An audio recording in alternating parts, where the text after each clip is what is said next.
heavy hitters. You know something? I just screwed up and we went live instead of me going to the 30-second countdown. So I screwed up, but that's okay. Here we are, folks. Welcome. This is Police Off the Cuff. I'm your host, retired NYPD Sergeant Bill Cannon. And with me tonight, retired NYPD detective and straight out of Brooklyn, Phil Grimaldi. How you doing tonight, Phil? I'm doing pretty good, Billy. How about you? And I'm very excited about this lineup. This is going to be a good one. Well, you know, I screwed up a little bit in the beginning. I don't know what the hell I was thinking of, but maybe because I got 6 people in the lineup besides me. But let me introduce. We got an amazing first guest. His name is Jimmy Cohn, James Cohn, if you want to be formal. And he's a retired NYPD inspector, and he's also a retired lieutenant colonel in the Army. Pretty impressive credentials, and he also happens to be a pilot. So he earned all of that stuff while in the Army and the NYPD. And Jim, I want to welcome you to the show tonight. Oh, it's a pleasure to be back.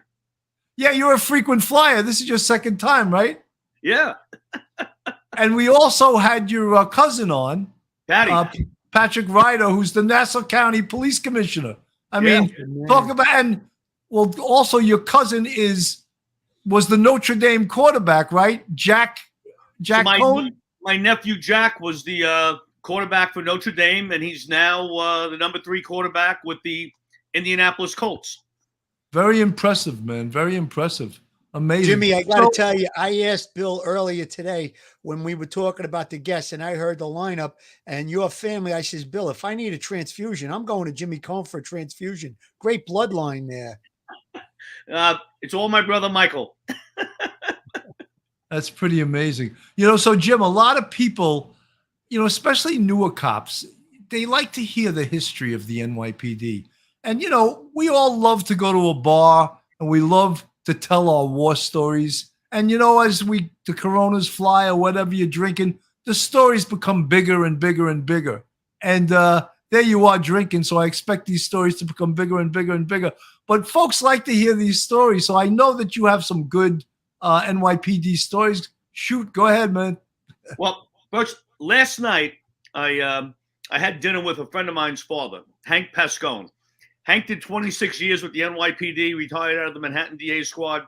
Then he did 21 years with the Suffolk County DA's investigator. What I didn't know was that when Hank was a cop, he was a cop in the 9th Precinct in Manhattan. I was a sergeant in the 9th Precinct. And he brought up something that I forgot. Now, he was mentioned, 80 years old, a great memory, buildings, streets, blocks. But he brought up that next to the 9th Precinct, if you came down the steps, made a right, went to the next building over, made another right, you went downstairs and there was a legit bar. And back in the 60s, the cops would turn out, make a right and a right, go down to the bar and have a drink and then go take their posts. So he had brought that up, but I said, yeah, but by the time I got there, the bar was still there, but it was off limits. Well, talk about history. We had some great stories. Really, he did. I for the first time, I just shut my mouth and listened, but had a great time with Hank last night. But, you know, I was thinking about what am I going to talk about? You know, the crazy stories, the Keystone Cop episodes that we get involved in. And as I was, you know, searching my memory, one of the things that stood out was when I was a lieutenant in Midtown South. I'm on the desk and I look out the door. There's a family out there, a mother, a father, 3 little boys. And they're kind of like glancing in, you know, to the inside of the precinct. So I tell one of the cops, go out and you could tell they were tourists, right? I said, go out and get those people and bring them in. So how you doing? What's going on? Oh, we're from Nebraska or someplace out in the Midwest. And what they disclosed to me was that they come from a small town. Their local police don't talk to them. They don't talk to the police. There's no interaction. And that they were amazed by the NYPD cops. I mean, let's face it, our cops are just amazing, and they do a great job every day. And that how friendly we were, because they say we watch movies, you see the corruption and the beatings. I'm like, listen, corruption's under control, and you only get a beating if you really deserve it. So, so I take the kids in the back. I show them the cells. Of course, you know, one of the prisoners steps up and said, "Don't be like me." pay attention to your mother and father and be good. You'll wind up like me. That was a real education for the kids. So we came out, and the cops being great like they are, getting hats, T-shirts, patches, giving the kids, the mother, they left there with a whole, ensemble of gifts. And then they said, well, where are you staying? They give me the hotel up in the Midtown North area. I said, hold on. I get two guys with a van. I said, drive them back to their hotel. Lights and sirens for the kids. And the father was like, he said, I can't believe how amazing you cops are and how friendly you are. And I'm like, this is the best part of the job is we're dealing with people. We're in the people business. And, that's what really makes it so good. So, as I was thinking about what am I going to talk about, that came to mind, just how special the NYPD is and how great our cops are. So while I was thinking about that, I was thinking, no war stories. What's some funny shit? And one of the things that I still laugh about 25 years later is I was a sergeant in street crime. We were, I think, in the 6-7. And I'm driving. My partner, who went on to become a captain, he's retired now as well, George Mifsud. We're driving, and I see him glancing into the side view mirror. And he says to me, hold up, stop the car. Back up. So I'm like, he must see a guy walking. Maybe made an adjustment to his waistband. So I'm backing up, trying to, get to my holster, unsnap my gun, because I figure I'm backing up into something that's going to get dynamic very quick. And then he tells me, stop here. And it's a guy with a dog, a pit bull, on the sidewalk. And George is a big animal lover. Well, apparently what happened, the guy was disciplining his dog and he was punching the dog. No sooner do I stop than George is out of the car. He's in shorts, T-shirts, our vests are on the outside with our shields probably hung upside down so you can't read the numbers. And it's summertime. And he very calmly says to the guy, I see you having a problem disciplining the dog. I happen to be a professional dog trainer in my off-duty life. He says, if you'd like, I'll give you some advice. And it's a trick and it should work. The guy's like, yeah, sure. He goes, but do me a favor. I mean, you're the master. Could you take the dog and just tie him up to the fence because I don't want him to bite me? So the guy does. And then George tells him, could you step out of the length of the leash because I don't want the dog like lunging at me and biting me. So the guy does. He steps up to George. George says, okay, I want you to pay attention. This is very important. The guy's leaning in. Yeah. What? He goes, this is a very good technique. I'm a professional trainer. Yeah. What do you got? George hits this guy. His feet go up. He lands on his shoulder blades. He's on his back on the sidewalk. The dog is looking like, holy shit. And George leans over and says, now, what do you think? Do you think that's going to work? Because it doesn't work on the dog either. And then he steps over the guy, and the dog is like wagging his little tail. George, like, you saved me. George is petting him. The dog's licking him. And it's a big pit bull. And George steps over the guy again and says, now, think about that technique that I just taught you next time you discipline your dog. He gets in the car. I looked at him. I'm like, what the fuck is wrong with you? And he said, well, he'll never hit the dog again. And then that's for sure. We drove away. And, the stupid shit that we do, we get involved in while we're, out there doing a very dangerous job. And we just laugh. In aviation, I was there as a sergeant for 4 years, and I went back as a CO for the last 8.5 years of my career. And the funny thing about the dog is whenever I see a pit bull, I silently laugh in my head thinking about that 25 years ago, George on the sidewalk with that pit bull. So I'm in aviation one night, and we're doing a perp search, and I'm flying with Glenn Hoffman. Now, we work steady midnights. Jim, just for the women in the chat, you're single, right? I'm still single. And you're a pilot, and you own a boat, you have cars, you got it all. Pensions. Bill, just give my information out. This is going to be like a dating site after this is over.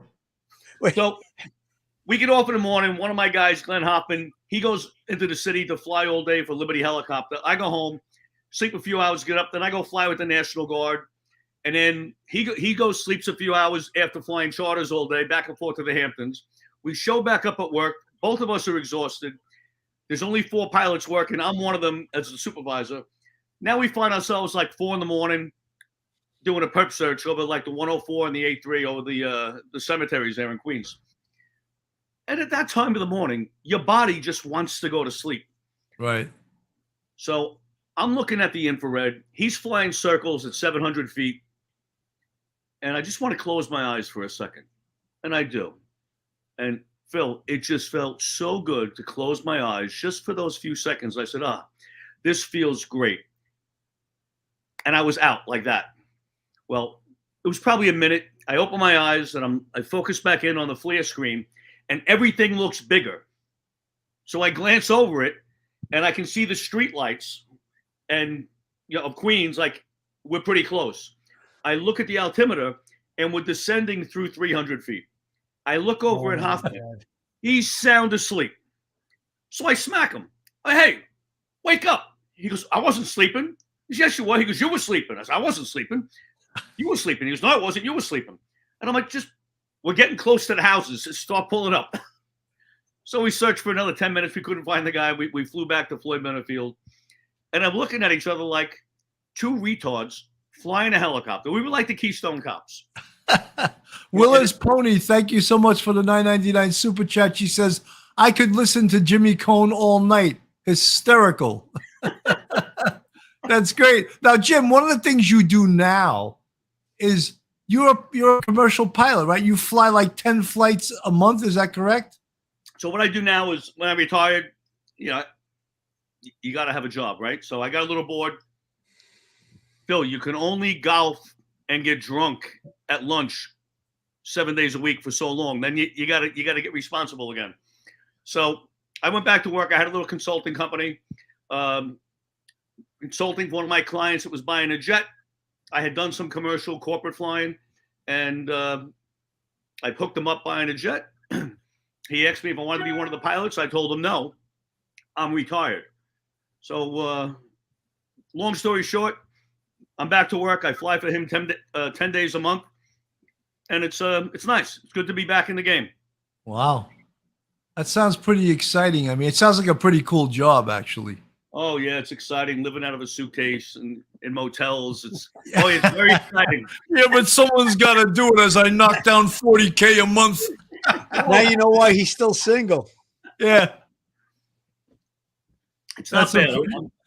Jim, you have some of the most amazing, impressive credentials outside of just being a cop. I mean, you were a colonel in the Army. That's pretty amazing itself. Now, you must have been with all the wars, Afghanistan, Iraq. Did you get deployed? I was deployed twice to Kuwait and Iraq.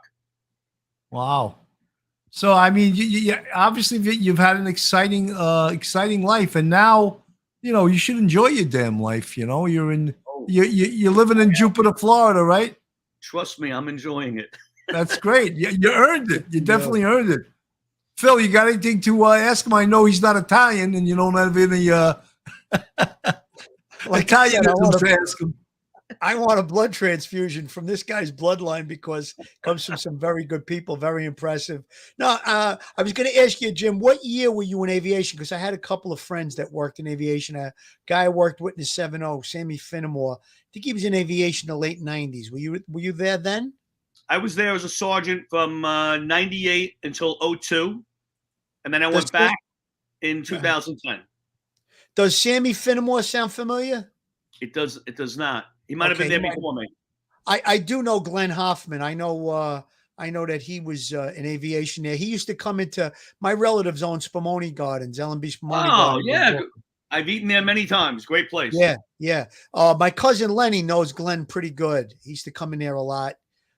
So yeah, that's it. With the searches that you guys did, now a lot of times we would call for aviation. Is there any maybe notable searches that you guys did where you found a perp or anything like that?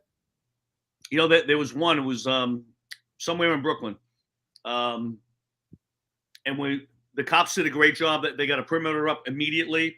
We happened to be already up flying, not far from the area. We responded, rolled right in, and set up stationary, and we're doing a FLIR search of the rear yards. And the cops were good. They said, listen, we immediately had a perimeter set up. So I'm like, he's got to be here. So we're searching. We got nothing. And every now and then, we're looking at this one backyard where they seem to think is that's where he went in and he laid down. And there's a above ground circular pool. And every now and then, I get a little heat signature off of the side of the pool. So I asked one of the cops over the radio. Now we're on TAC G. I said, "Does the pool have a filter on it and a motor? Because I'm getting an intermittent heat signature, like a little white thing would appear and go away." I'm like, "No, it's March. The pool's closed up. There's no filter hooked up to it." So I said that I'm getting something, and then it disappears. So I watch.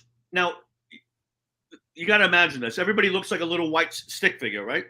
One of the cops goes over and picks up a 2x4 and starts smacking the top cover of the pool. And then he drops a 2x4 and everybody jumps back and their guns come out. Well, the perp got into the pool under the cover, and what he was doing was lifting up the cover to see what they were doing, looking for him, and then going back into the water. So the cover comes back. He starts emerging out of the water, and we had the spotlight on. So I said to the cop that was flying with me, I said, "Turn the spotlight off." He goes, "Why? Don't you think they need illumination down there?" I said, "No, because what's about to happen, you don't want to be illuminated." And he was what shampoo time? Fuzzy Doxy, thank you for the $9.99 super chat. She's loving Jim Cohn's stories. Jim, I think you used your allotment of time. All right. You were fantastic, and I'm going to visit you in Jupiter this winter. I'm looking forward to seeing you. All right, it'll be excellent. Jim, I'm going to have to put you, Jim. I'm going to put you in the dungeon because I got to bring Michael O'Keefe on. Great man. Thank you so much. Your stories were great. Stay safe, everybody. Okay. Here he is, Michael O'Keefe. Ladies and gentlemen, this is retired first grade detective Michael O'Keefe, and infamous for and famous for, and I hope he doesn't mind me saying this, but Mike survived a gunfight in 1992 with a perp by the name of Kiko Garcia. And luckily, Mike went home to achieve great things in his life, and Kiko Garcia went to the morgue to achieve nothing, but that's where he deserved to go. And since that, besides Mike becoming a first grade detective, he's written 3 novels. I'm trying to think now. Shot to Pieces, Burnt to a Crisp, and is it Requiem in Brooklyn? No, A Reckoning.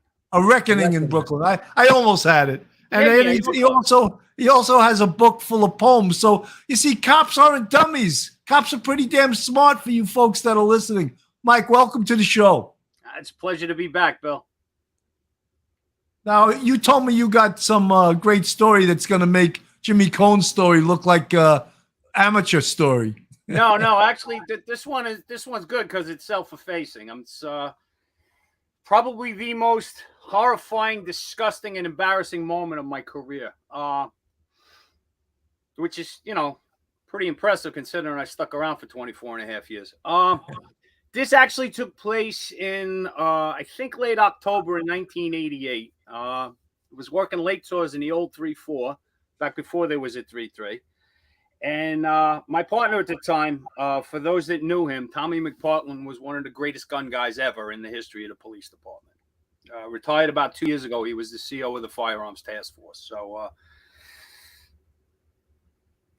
we had been going through a series of assignment changes on the late tours. We started out in Charlie David, which is in the south end of the precinct. And invariably, we would make such a nuisance of ourselves, we'd get a death threat. And the police department hierarchy, never very brave, decided that they'd give in to the drug dealers and they'd bounce us a sector north. By the time this incident takes place, we're now at the very end of the precinct. It was Sector King Mike. So I used to go over the radio. I used to refer to us as King of the North. Central never got the joke. In any event, we turn out, and this is about a month before the two of us went to anti-crime, but we turn out, and no sooner do we leave the barn, we run into a gun collar, process that quick, dump him in central booking, and then go back on patrol. And we were getting our balls broken by this patrol sergeant, because in our sector, in a big building on Thayer Street and Dykeman Street, north end of the precinct, it was ordinarily a quiet neighborhood, but there was a big drug shop there, and they used to use moving kilo weight. Narcotics had a big case on it. The drug dealers had the front of the building all lit up like Jimmy Cohn's runway, for instance. So you were never approaching it from the front. And every morning at about 3 o'clock in the morning, the same mutt would go up on the roof of this building, and he would empty the magazine of a semi-automatic rifle. Well, obviously, nobody knew what kind, but we were getting a lot of complaints from the neighbors who were not down with the drug thing. So we're challenged by our sergeant, why don't you go get this guy? So we do a recon, and the only way that we're going to get to this guy on the roof is to sneak up from the adjoining buildings. And there are about 4 on Thayer Street that you had to go over the rooftops to get to this particular roof.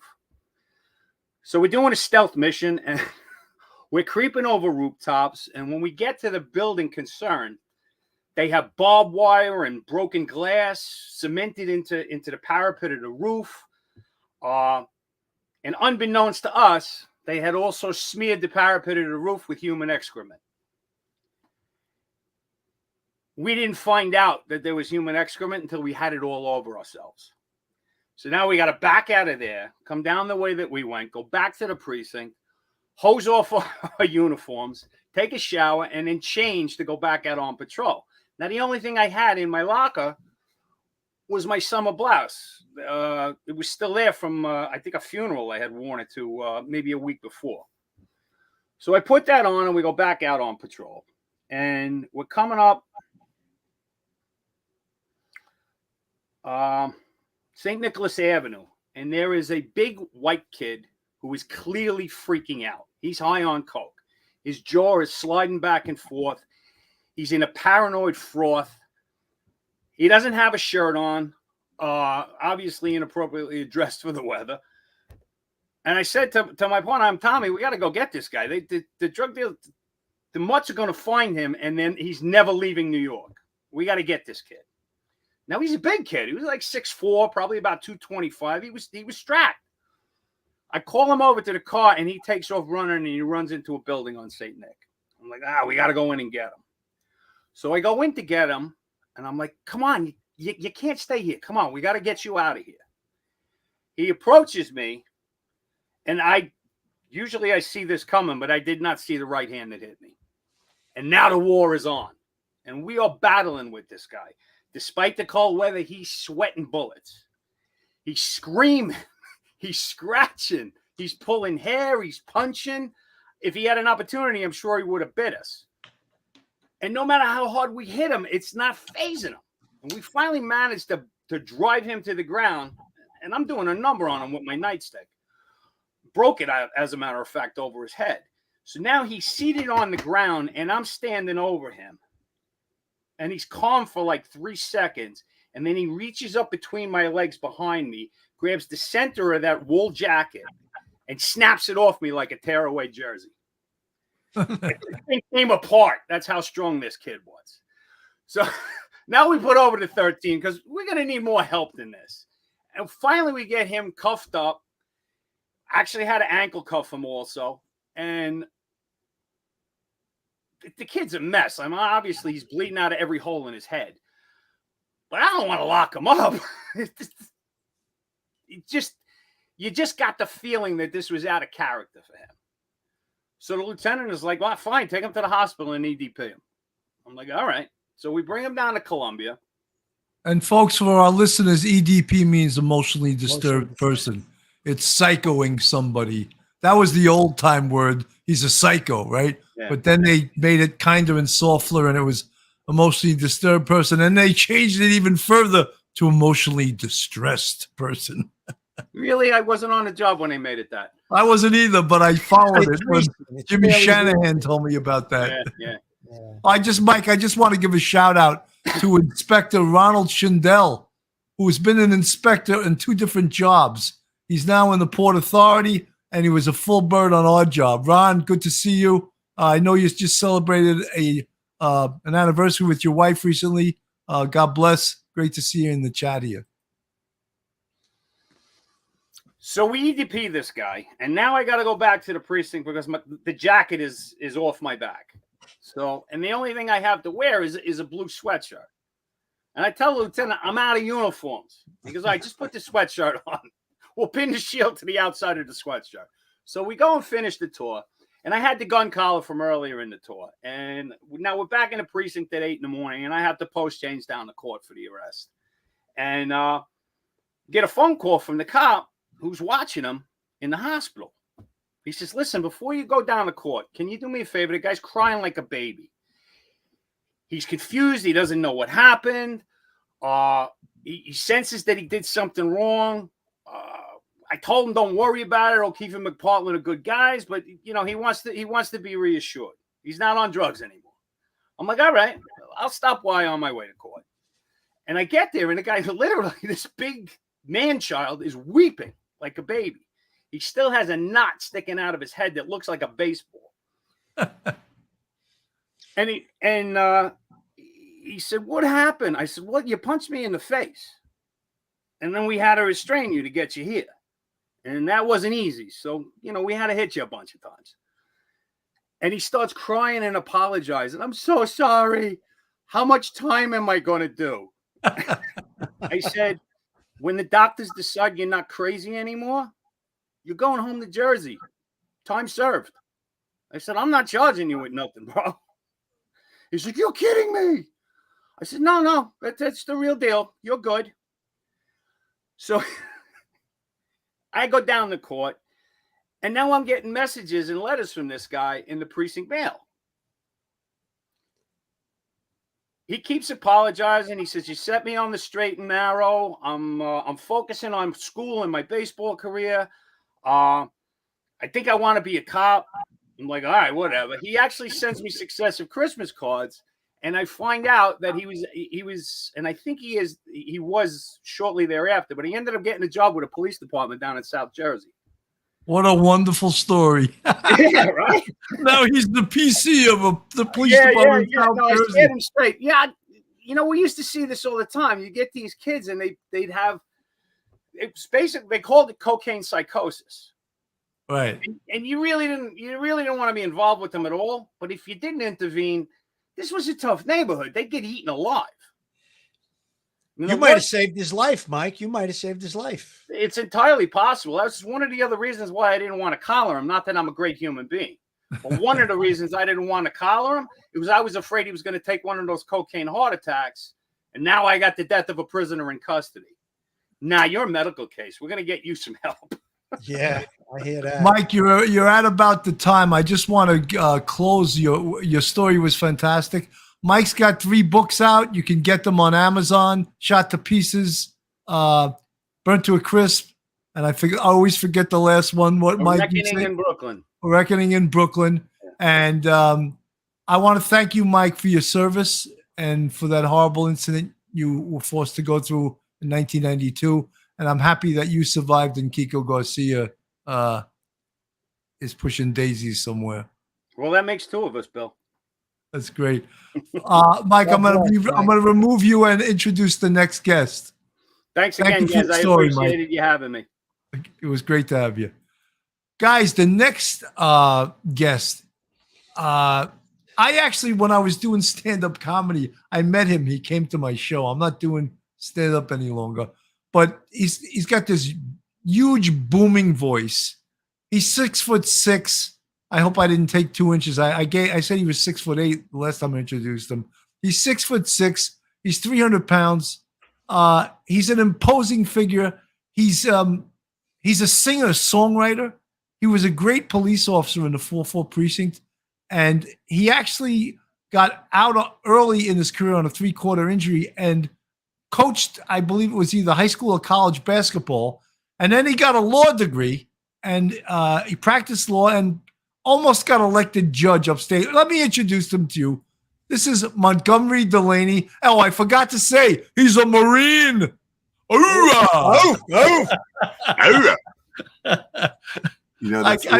you ever leave that, and I can't say you were a former Marine because a Marine is always a Marine. That's right. You can't take the title away. That's right. Yeah. Well, Hoorah. welcome to the show, Monty. Hoorah. It's the last sound the enemy's supposed to hear before you disembowel him. That's what you say when you're driving the bayonet into his belly. Hoorah. So that's a Marine Corps growl, as opposed to ooh-ha that Al Pacino did in that movie, which was a great movie. Oh, Scent of a Woman. That speech he gave in that movie is fantastic. It's one of my favorite bits of cinema. So I don't even know. Oh, the one he gave to the school when he was in the school? Yeah. So I retired recently. I retired recently from my law practice because, Billy, I have a heart problem. So I figure I'm going to spend some more time with the kids and, and do something. And guys like O'Keefe and John Monahan, all these cops are writing books. I figured, let me sit down and write. I got 3 books in the works. One of them will be finished soon. It's a book of poetry, actually. It's going to be the first one. Then there's a self-help book and a novel that I wrote years ago, but it's really didn't come out the way I wanted. So now I'm reworking it with a new perspective. We'll see. And I haven't really been sitting down at the computer as much as I should, but the idea of these things, just keeps me going. And the book of poetry should be coming out soon. So it was interesting. I didn't know that Mike had written a book of poetry. I'd love to read that, and I want to get a hold of it. But Monty, you're a pretty gentle guy for a big fucking 6'6" Yeah, unless you piss me off or you hurt a cop. There you go. Show us those mitts again. I couldn't. Oh my god, that's crazy. Takes up the whole damn screen. I was talking to some young New Rochelle cop a couple of weeks ago, and he said, "You didn't have tasers when you were on the job?" I said, "Yeah, I had taser. Taser number 1, taser number 2." These tasers work better than the ones they got today. Believe me. Right, exactly. I tase you, it's over. It's done. You're done. And Monty, when you were on the job, you were in the 4-4, which was one of the busiest precincts in the city at that time, right? In the 80s, when a crack hit, Billy, it went insane. We had over 100 homicides a year for like 4 or 5 years in a row. It was like we put out 30 cars on a 4 to 12. It was only a little mile and a quarter long, the precinct, and the 4-6 would do the same thing. So if you were on the border and you called for help, you had 25, 30 cops there in a minute. It was dangerous, but we helped each other out. And as a result, tremendous fraternity amongst the cops. Like I had a little barbecue on Saturday, and a bunch of guys came. We had about 20 people over here. Hey, where was my invite? Okay. You didn't work in the 4-4. See, he thinks quick too. He with his mouth, right? But that's how it is, though. We have a reunion. The club has a reunion every couple of years where we induct a couple of people into the 4-4 Hall of Fame, and very kindly they inducted me into a couple of years ago. We do it over at the Hilton in Tarrytown, and we usually get 400 or 500 guys to come for that racket. It's every 2 years, and that shows you just how tight we were, And talk about war stories. I mean, I haven't had a drink in like 34 years, so I bring my wife to these rackets, and they invariably want to start telling Monty stories. I'm not that guy anymore. I'm like, come on, honey, come over here. Don't listen to those guys. Get over here. You don't want to hear that one. You don't want to hear that. Come on over here. So I'm pulling her away all the time. But I want to read this poem. Go ahead. The book. One of the poems. It's called "For the Fallen." Shots fired. The dispatcher did say, as the cops on patrol headed that way. There at the scene, they jumped from their cars, adrenaline surging through their intrepid young hearts. Then there a suspect, in his hand gripped a gun, firing it wildly as he turned to run. Bullets at random, at nothing were aimed. Bullets to kill, to cripple and maim. The officers chased him, more shots were exchanged. Our brother was killed, no matter his name.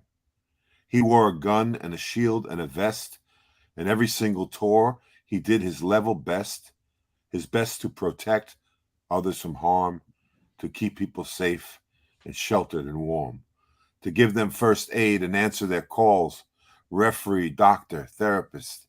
He did it all. He did it not for glory nor benefits or pay.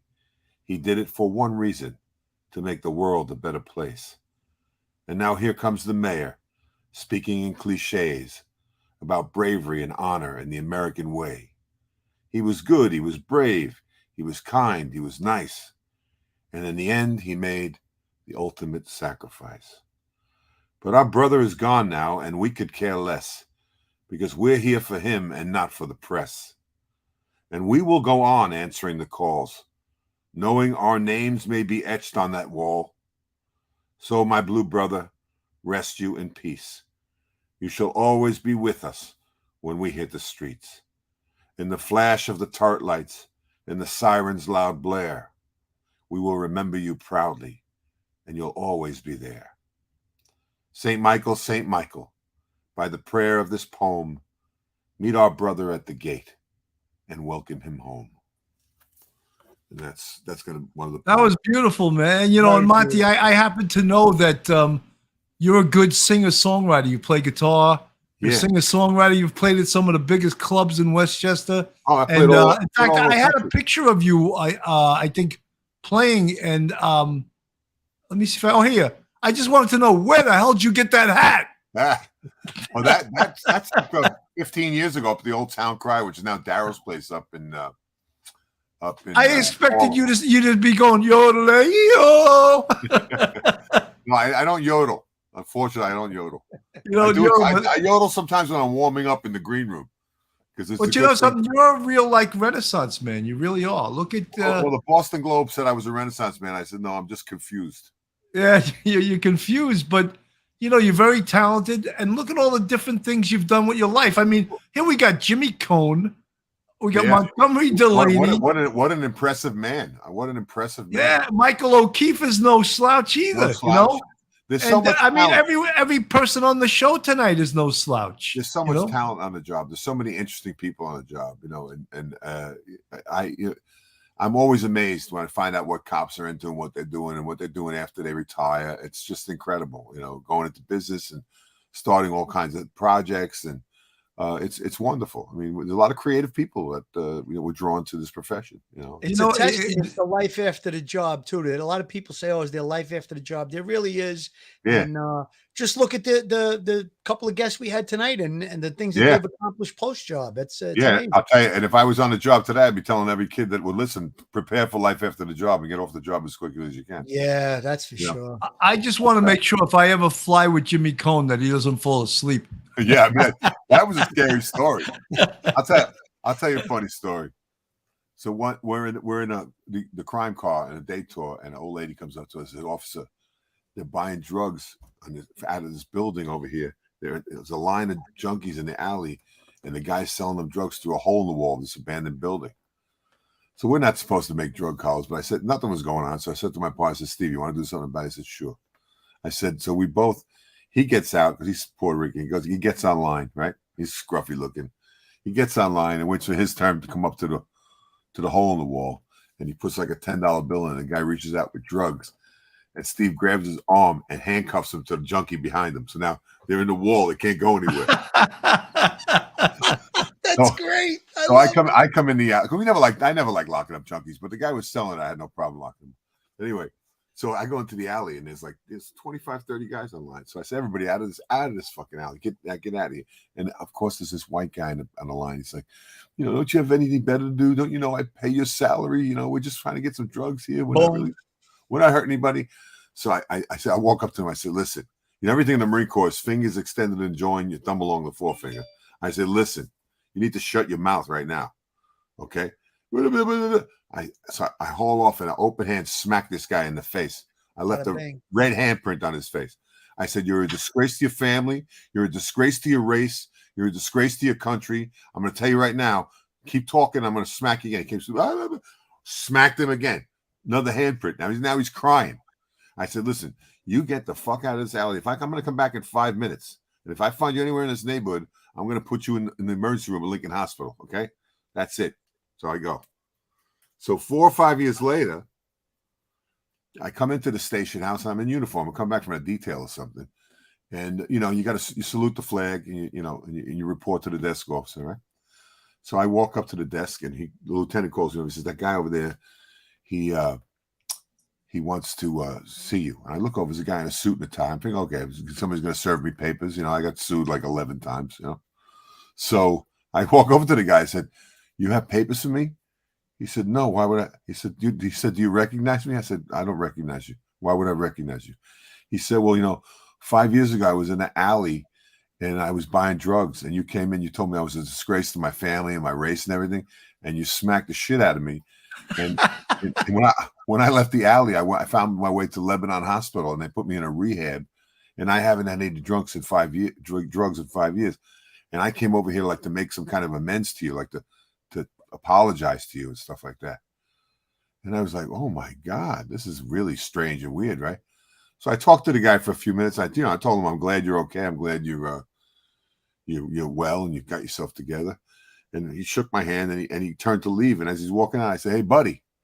I said, now you know where I am. If you feel like using drugs again, come back. I'll slap the shit out of you again. He's like, no. That's great. Willis Pony, thank you so much for the $9.99 super chat. She says, Michael O'Keefe, detective, author, comedian, and gunslinger. What an NYPD star. So true. Ron Schindel, inspector, double inspector on NYPD, inspector in Port Authority. Thank you so much for the $20 super chat, Ron Schindel. Really appreciate it. Someone else hit us up here. These stories are amazing. Radio Mitchell, thank you so much for the $19.99 super chat.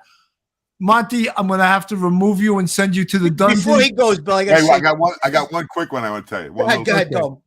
Okay. I quit drinking in 87. So like 88, down the 4-4, we used to have these luau's down by the river there, by the Harlem River. After a 4 to 12, we get a couple of kegs, So I go down there one night after 4 to 12, and the guys are half in the bag, and they got beer cans on the pylons, and they're shooting the beer cans on the pylons for money. They said, Mont, you want to get in on this? And they're all drunk. I said, I throw a 20 in a hat. Bing! Knock the can off the pile, take all the money, do it again. Bing! Knock the can. I'm into them for like $400. And then one of them says, what are you drinking, Mont? Because I have a red cup with me, I said, I'm just drinking soda. One of the guys says, he quit drinking a year ago. They said, you're not drunk? I said, no. They said, give us back our money. I said, no, you ain't giving you back your money. To this day, the guys, they laugh about that. Every time they see me, because I took advantage of them. But that's great. Mike, top humor. We used to call that choir practice. When I was first on the job in 82, I was in transit. We used to do 8 at night to 4:30 in the morning. And we would go to the train yard on Stowell Avenue, go back there and drink beer and fire guns and stuff. And we used to call it choir practice. I think that was from a movie. But there's 2 success stories already that we have tonight. We have the guy. That was a Wombo book. Wombo book. Yes. But so far, 2 success stories where people got put on the straight and narrow. I guess both times narcotics related, but it's good to hear stories like that where people come back and they say, "Hey, thank you for helping me out, straighten out my life." That's a real. You don't know who you're helping. You don't know who you're helping. I got to tell you one. You got 2 seconds? No, we don't. We got to go to the next guest. I got the funniest freaking story you ever heard in your life. Well, you'll save it for the next one because you'll come back on. We're going to invite you back on. Phil, it's your guest you're going to invite. You're going to introduce Carol Erasum. She's a retired detective who I worked with. I had the pleasure of working with her in the intelligence division. I believe, Carol, you were a Manhattan cop, right? Correct? Yeah. And then I'm sorry? Manhattan and then Brooklyn. Manhattan and then Brooklyn, and then you worked in narcotics for a while, and then you wound up in the intelligence division, correct? I did, with you. All right. Now, I understand that you had the unfortunate presence at a riot in 1991 at the Tompkins Square Park riots. You want to tell us a little bit about that, Carol? Well, I was in anti-crime, and the riots were going on. They were going on for a while down there in Tompkins Square Park, and they had a magazine, not a newspaper called The Shadow, and they would take pictures of all the anti-crime cops, and they'd put little blurbs over our head, like, look at this one's hairdo, whatever. So they all knew who we were because we didn't have spiked hair. And anyway, during one of the riots, where they sent us into the crowd to walk with these idiots, and a guy pulls an M80 out of a fanny pack on his waist. He lights it and he tosses it towards the uniform guys, and I'm behind him, of course. So I grab him, and he starts running and screaming, and he's the next thing you know, the crowds are attacking me. They're trying to rip my clothes off. I had a vest on, thank God.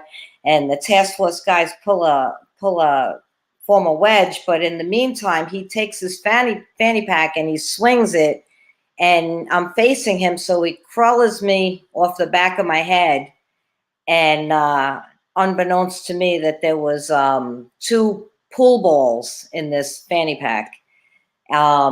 Carol, you used a police term that many of our listeners might not recognize. You used the term crawler, which I love.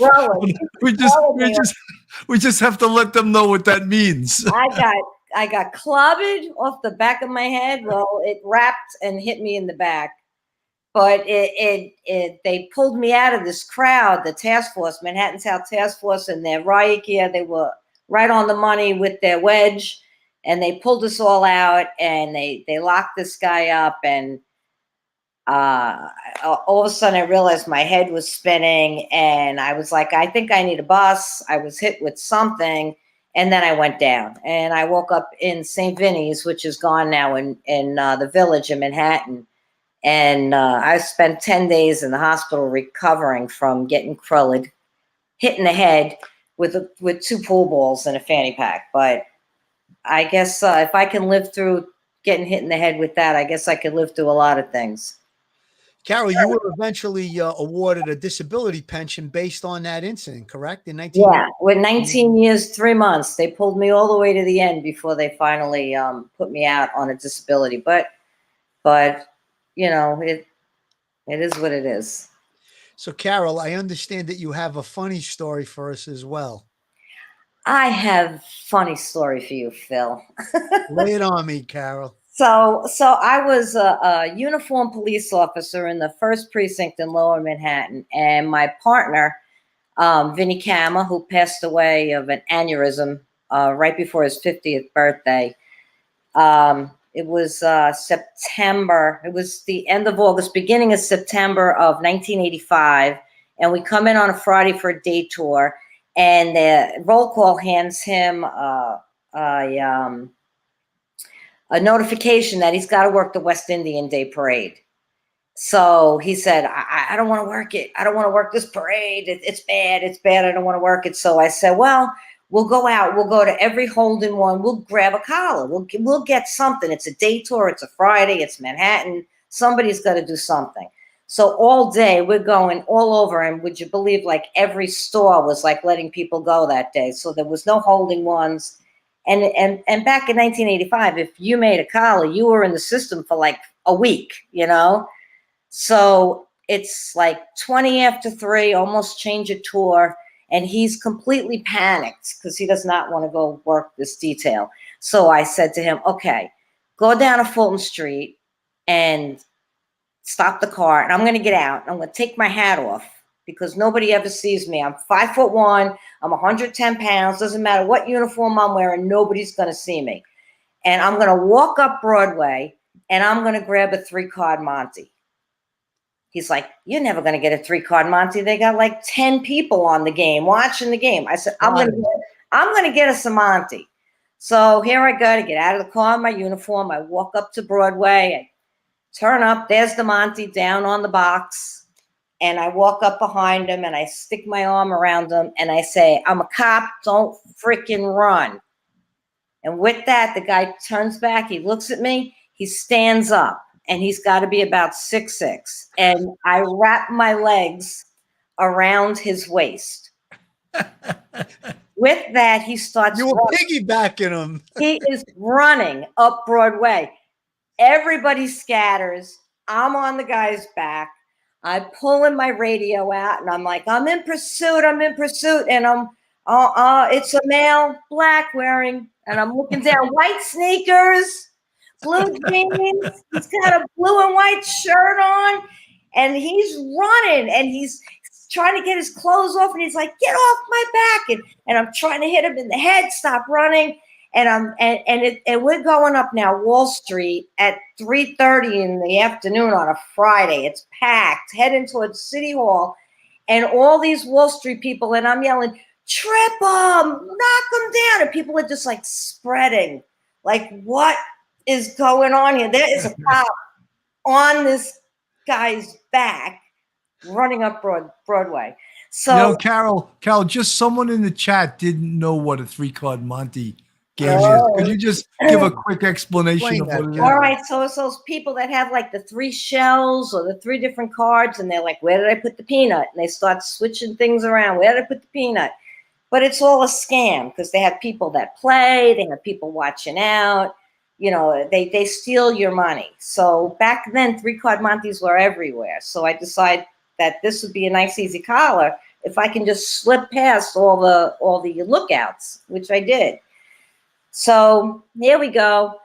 I'm in pursuit. I'm putting it over the radio. I'm in pursuit, and I hear the 1st precinct guys are coming, the 5th precinct guys are coming, the 7th precinct guys are coming.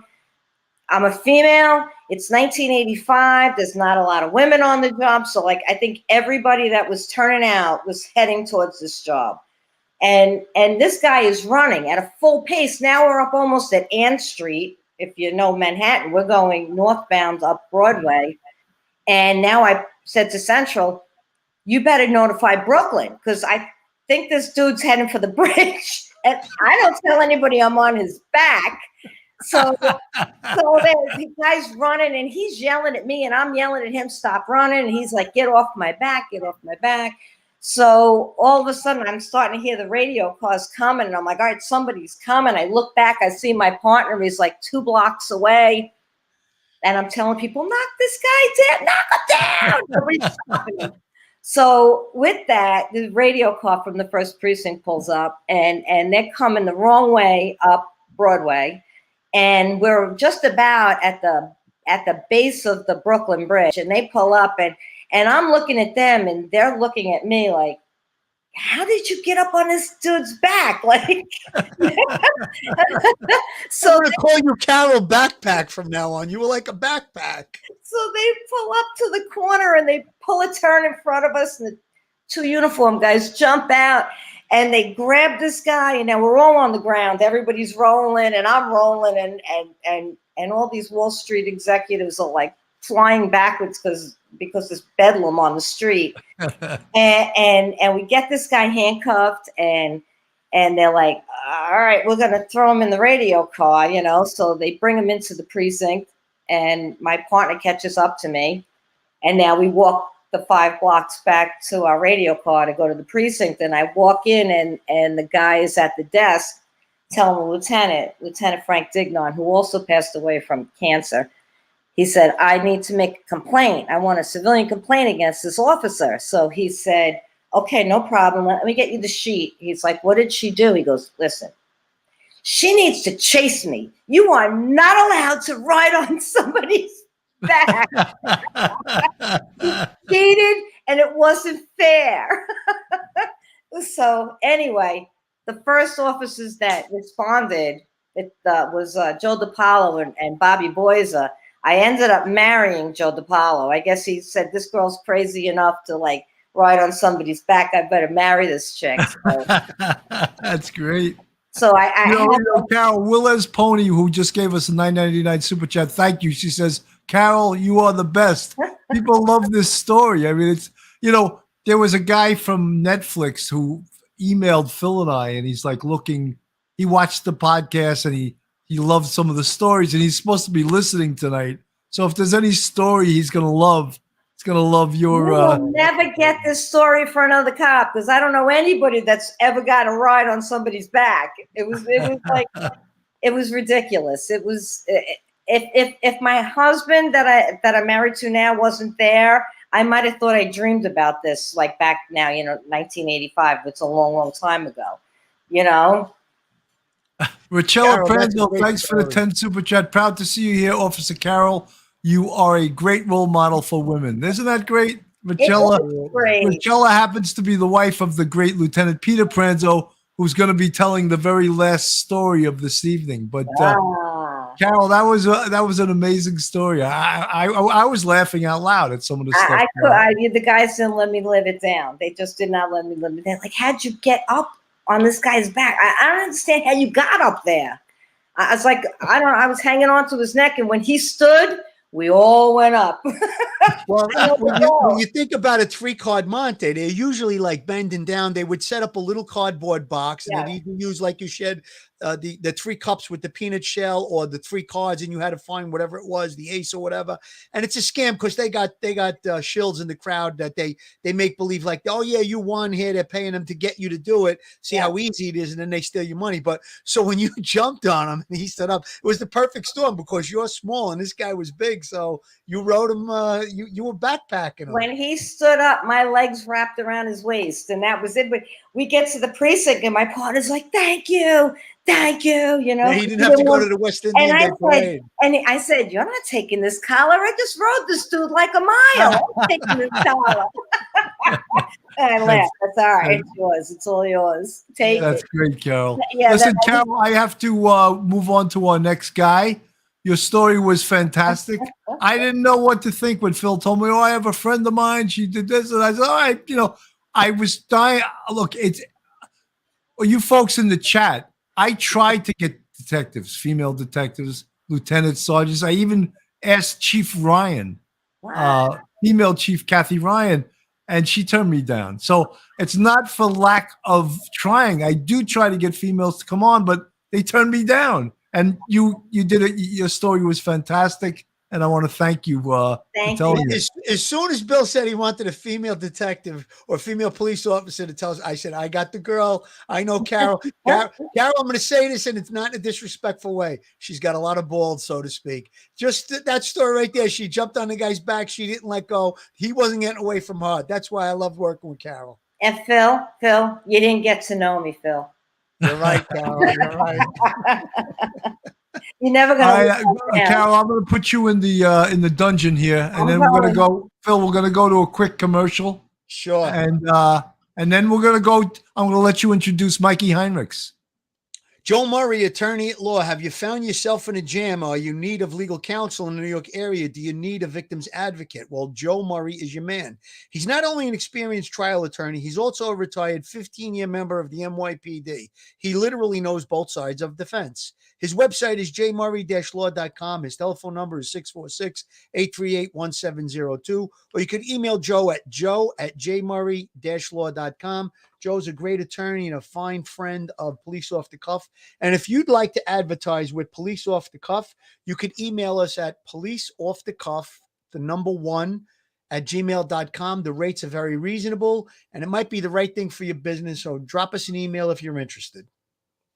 Very well done, Phil. And here we have one of the superstars. Well, Phil, I said you could introduce him. Go ahead, you introduce him. MichaelHinrichs. I know Mike for a lot of years. Mike was a really good anti-crime cop in the 6-7 precinct, I believe, when I first met him. And I always talk about there was 4 types of cops. There were super cops. There were active cops, which I put myself in the category as an active cop. But there was the guys that came to work, did what they had to do, and then there were do-nothings. Mike was a super cop. I think MichaelO'Keefe was also a super cop. Everybody that we had tonight was, I think, in my opinion, a super cop. But Mike has 2 combat crosses, many medals, 2 Medal of Valors, and it's just a pleasure. I worked a few homicides with Mike. He's a great guy as a human being, as a person. He's also a great detective. And Mike, welcome to the show, and it's great to have you here, Mike.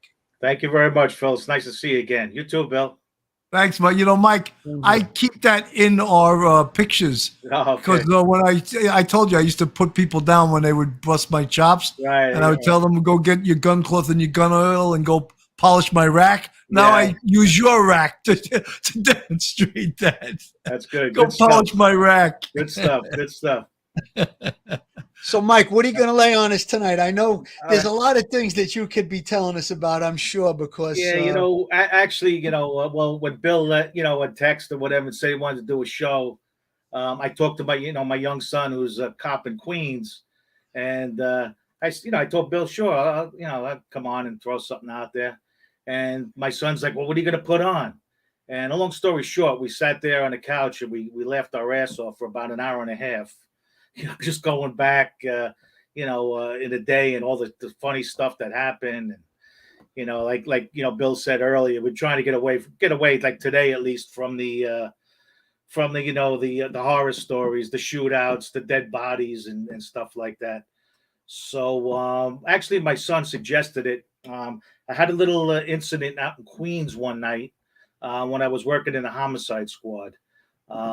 So I figured I think it'll be a good story that you guys will like. So as it starts out, I'm actually I guess it's somewhere in maybe the late '90s, mid '90s.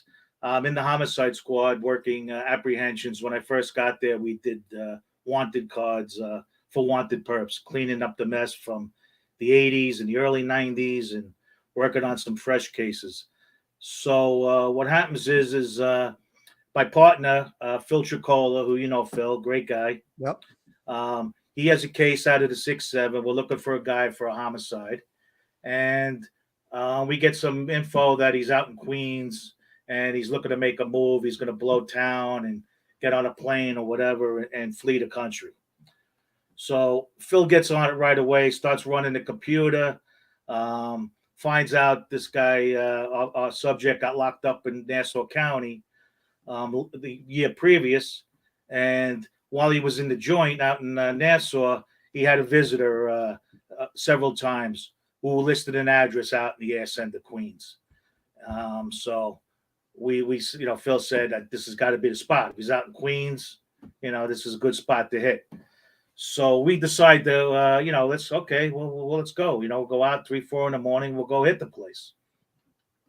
So we suit up. We grab, I think, the covering boss and another detective from the squad, and we drive out to I forget what street it was on. It was really like the ass end of Queens. Actually, a friend of mine, Ruth Griffin, she's retired from Harbor. She's a loyal listener to your show, and out in her old neighborhood. Anyhow, we head out there. The 2 guys from the other squad go in the back, and we go up to the door, and we bang on the door, and door opens up, and there's some old timer there, and he's stewed to the balls, this guy. And we're like, hey, hey, where's Jimmy? Is Jimmy around? And he's like, I'm Jimmy. Oh, no, little Jimmy, young Jimmy. Oh, yeah, Jimmy. Yeah. No, he's here somewhere. And we look up the stairs. It was like a stairway. You could see straight up to the top floor. Here's Jimmy up on the top step with a baby in one hand and a gun in the other. Oh, boy. And he's got the gun to the baby's head.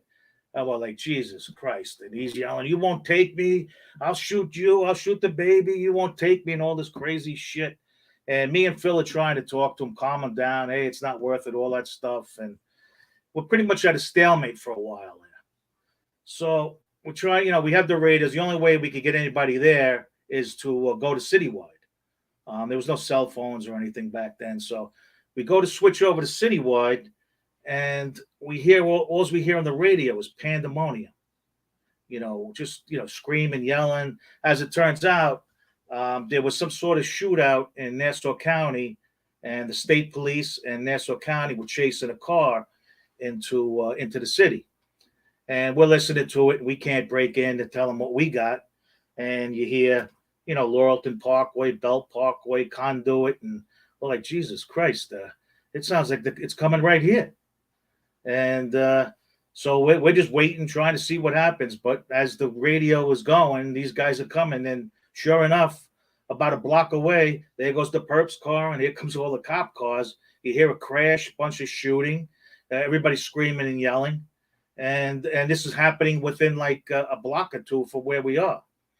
The old man is belligerent as hell. He's yelling, don't shoot my son. Don't shoot my son. He's getting in the way. And it's really getting to be he's really a pain in the ass, and with that, we got this kid up there, the baby and the gun, the whole thing. And all of a sudden, this kid, I guess, he heard all the commotion. He saw searchlights from helicopters, guys with big hats running, cops with big hats running through the yard, gunshots, crashes. And the kid says, I don't know who they called, but I'm coming down. So he's like, all right, I'm coming down. We're like, now, right? He goes, yeah, I'm coming down. And sure as shit, he comes down. He's got the baby. You don't see a gun. We grab him, cuff him up. He left the gun at the top of the stairs, but sure enough, we called for all the help, and they helped without even knowing it. and we got the perp, we got the gun, we got the baby safe, and it all wrapped up nice. That is a great set of circumstances, I would say. I mean, it was pretty. I mean, you think of all the things that could have went wrong, and Absolutely. sure enough, it just fell into place like that. Mike, out of the million stories you could have told, this was a pretty damn good one. And I know, what I like about it? It didn't end with a lot of blood, which was good. No, it was always like, here's this kid doing his Jimmy Cagney, come on, copper, you ain't taking me alive. Taking me alive and all this. And the next thing you know, he's running down the stairs when the troops are, and they have nothing to do with what we're doing, but he didn't know that, Yeah, so it worked out pretty good, Mike, one of the things, and I know, just to explain the rack you have here, these medals here, they're regular department medals, and Mike has 212 of them. And the medal at the top, the green, that's the Combat Cross, and the clover leaf means you get 2 of them. Underneath that, it's the Medal of Valor, and the clover leaf also means he has 2 of them. Usually, if you get 2 Combat Crosses, they send you to Bellevue, and you never leave there. If you get 2 Combat Crosses and 2, well, look, I'm just saying the way the department views things. Yeah, and Jimmy Cohn can tell you that too. If you get multiple Combat Crosses, they're looking to pull you off the road. They are. Yeah, Isn't that's true, right, Mike? Yeah, no, they just kept me in the 6.7. That's all. Sort of the same thing, People that don't know the 6.7, that was one of we used to call it the armpit of Brooklyn back in the 80s and 90s. It was that bad. It was a very, very, very busy precinct and a lot of shit, a lot of guns. We had a lot of great guys there, and absolutely.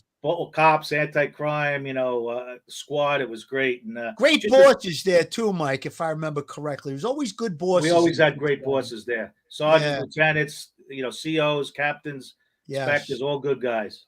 We were lucky. One of the things, Mike, when I first met you, and again, Mike, I met you. I didn't know you from the job. I had heard about you. It turned out my brother-in-law was friends with you. You're from Long Island. Together, right? Yeah. Same part as him. Yeah. And I always laughingly said, Mike's got 212 medals, 2 Combat Crosses, 2 Medals of Valor, and he looks like a high school math teacher. He doesn't look, he doesn't look like the typical tough anti-crime cop, but it takes all types, right? That's why I was so good. I was deceptive, That's right. They were like, who's this math teacher coming to get me? Mild-mannered Mike. That's what I used to say. But, real quick, I do have a funny story, too. I was thinking, I had a shitload of them, but one of them was actually another squad story. And as it goes, we were sitting up in the squad, a handful of us, and we get here a knock on the door, and there's a Haitian guy comes in.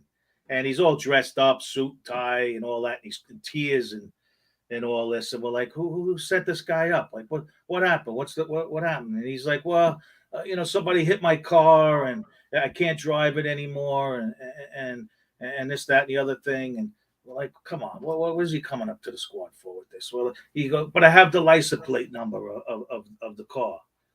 We're like, all right, come on, we'll sit down, we'll take a report. So, what's the plate number? He doesn't have it. He's outside. He goes. About 5 minutes later, we hear this racket, and the guy is literally dragging a bumper of a car up the stairs into the squad. It's got the license plate attached to it. And was Carol Orzum on top of the guy or what? No, not at this point. So now we're like, all right, have a seat. We'll can't make this shit up, right, Mike? We take the plate number, we run the plate. What happens? It's one of the guys in the squad out on a bender. That's the registered owner of the car. So now we're like, okay. So pass around the hat. Everybody throws, $20 in the hat. We give the guy whatever, a couple $100. We tell him, here, we'll take care of it. This guy's, he's a repeat offender. We'll straighten him out. Don't worry about it. And I gave the guy $200, and the guy started to well up and thank us profusely. The cops, you cops are great. I love cops. Cops are great. Went and got his car fixed, and everybody was happy. We went home. That's fantastic. Mike, I have to get Lieutenant Peter Pranzo. Yeah, please. He agreed to go last, and Mike, I'm gonna bring him on So he's been patiently sitting, so I'm going to bring him in. Stand by, Mike. Lieutenant Pete, thank you so much for agreeing to go last. You heard some of these stories. They were funny. They were engaging. I couldn't pull them off the screen, but thank you so much for sitting there patiently. Oh, Jesus, no problem. It's past my bedtime. What is it, after 10 o'clock? Oh, geez.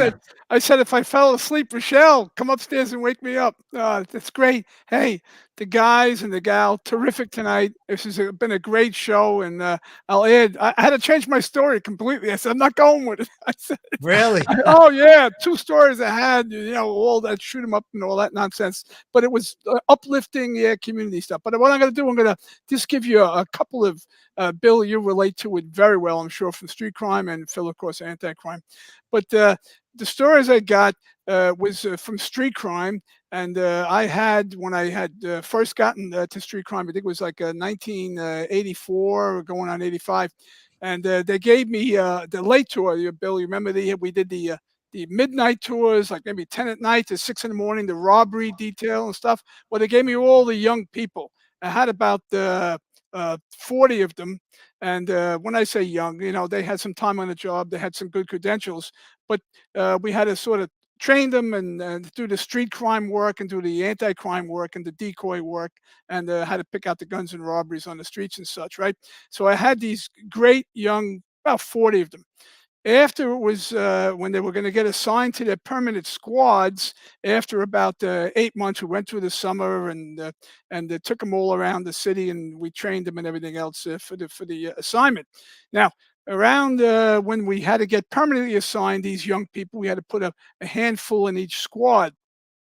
So they sort of graduated, we call it, when they got assigned to those squads. So we had a party night for them, and all of them, we said, look, we're going to have a few beers tonight. We're going to go out and do a little celebrating, very lightweight stuff, and then you're going to go home, and then the next day you're going to go to your separate squads. So it started off, things got a little out of control. In front of Bill, you'll know that, in front of there's a big open muster area in front of the street crime desk, large, long.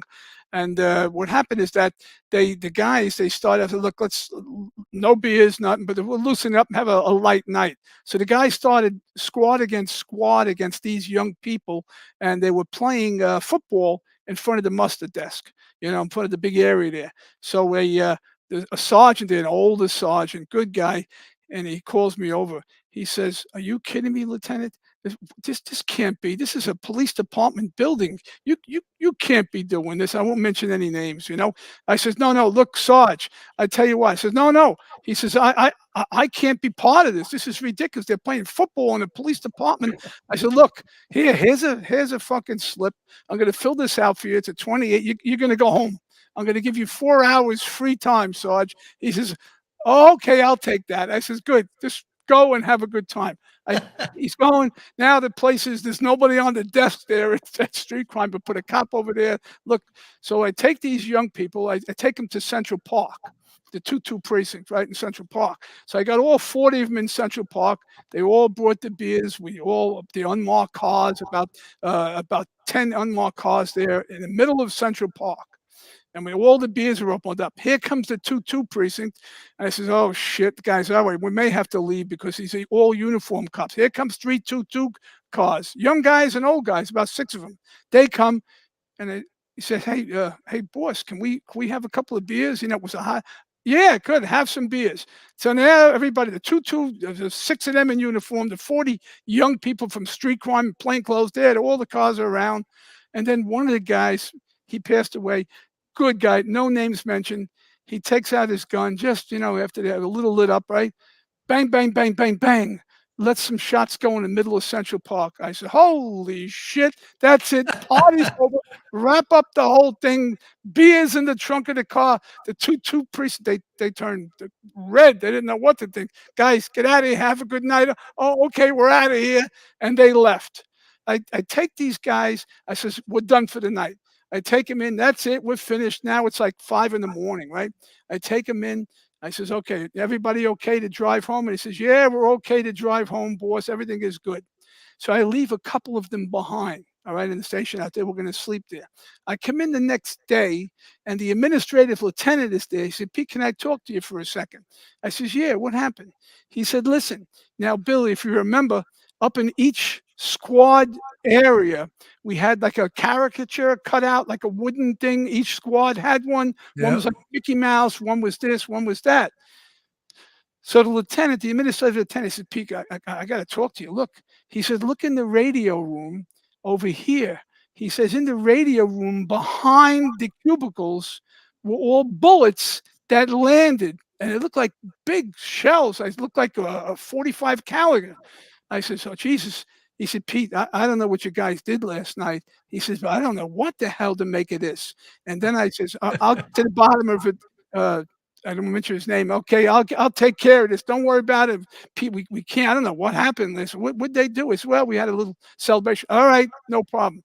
I go on the other side of the cubicle and I see where one of the young guys took a voucher that they had held in the locker, a 45 Mac 10, Phil, you know what, a Mac 10 machine pistol, and he let it go into the caricature of our own squad, went through out the wall, through the other side, down into the radio room, the cage room where the radios were, and fell down on the floor.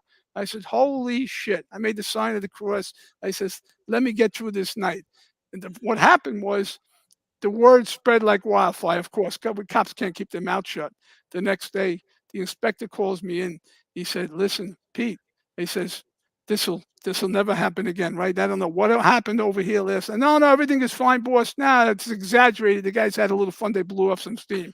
He said, right, the steam is fucking over. He says, Pete, please, no more of this. I said, all right, boss, and that's it.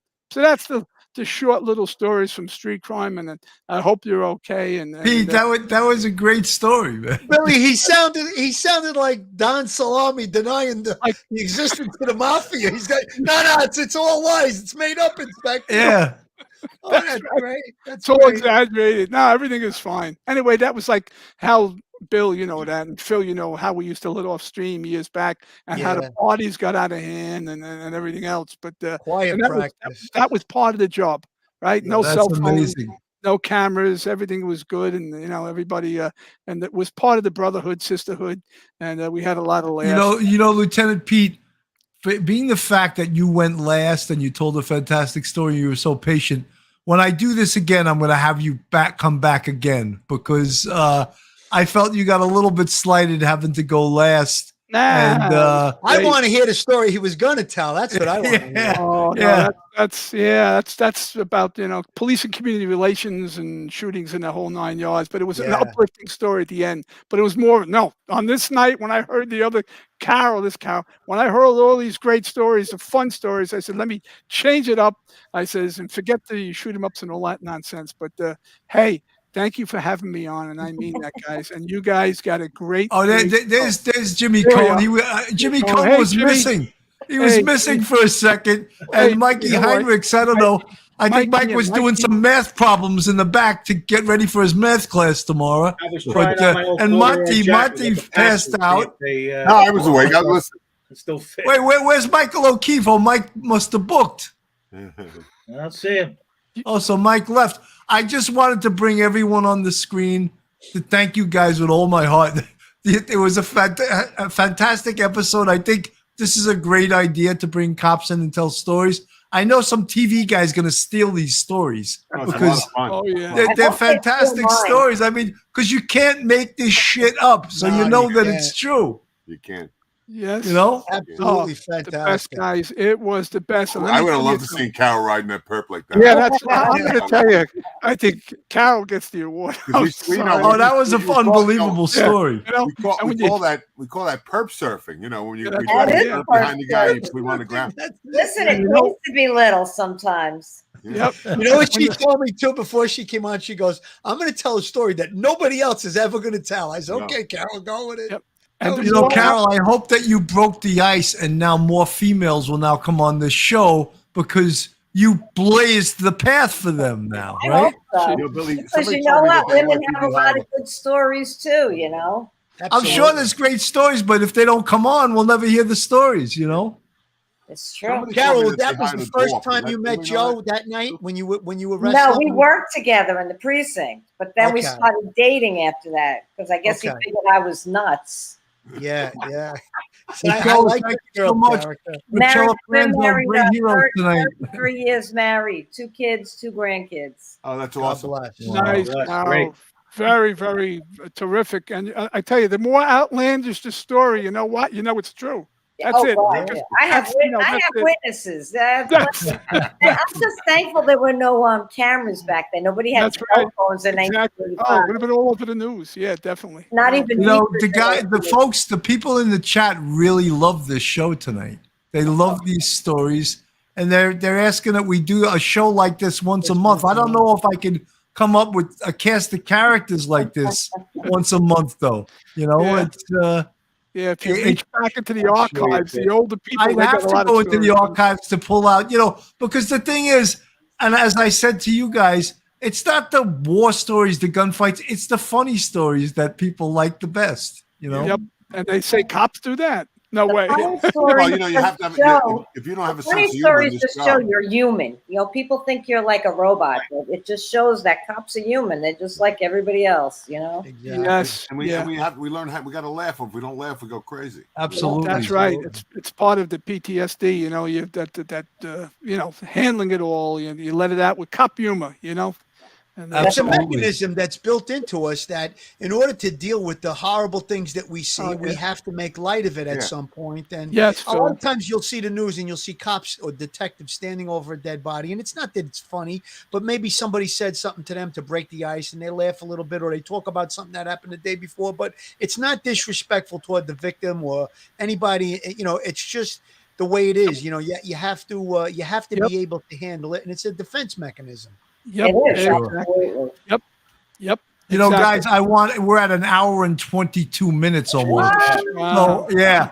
So I want to say goodbye, and I want to thank each and every one of you. Jimmy Cone, I'm going to see you in Jupiter in the next couple of months. I'll be there. I'm going to give you a call, and we're going to have a few cocktails together. MichaelHinrichs, I want to come by, and I want you to teach me a few math problems. All right, enough, Bill. Enough. I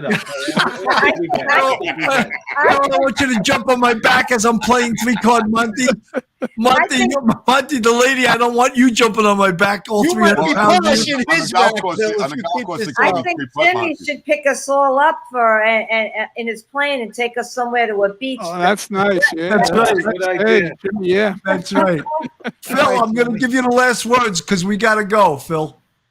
Listen, thank you everybody for coming on. It was a lot of fun. I tell you the truth, I didn't think it was going to turn out the way it did. I thought it was going to be a little more serious, but we like to have fun on the show, and those were some great stories. Thank you all very, very much. We were in great, great company tonight, Bill. That's all I could say. These are real heroes, very dedicated, and there's life after the job. You're looking at it on the screen right here. And thanks again, guys. Thanks, everyone. you, God Phil. bless. Thanks, God guys. bless you. Stay safe. One episode just ain't enough.